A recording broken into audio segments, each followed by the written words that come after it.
your ethos was that the culture in there? That was the culture. Absolutely Right. the culture. For sure.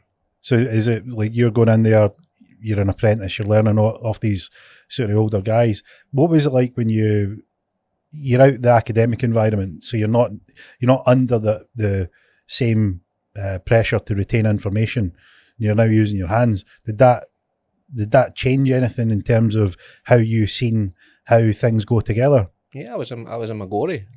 It was good. You know, I could put my skills, my speed, what I've learned in the trade, and put it to test, push my body every day. Was making an absolute fortune back in the day.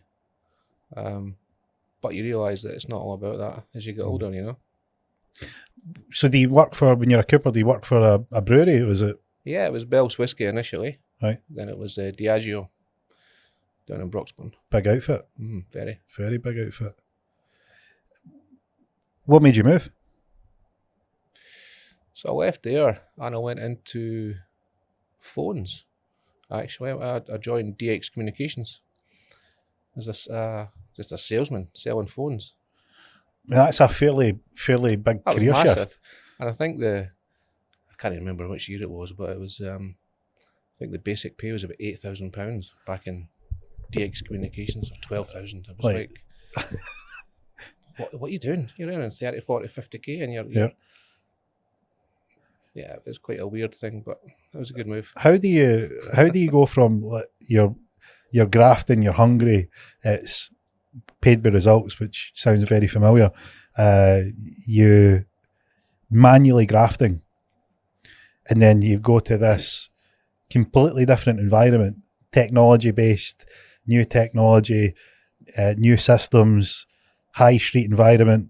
That's about as far away as you can get from Imagine Coopering as when you're grafting in a workshop somewhere.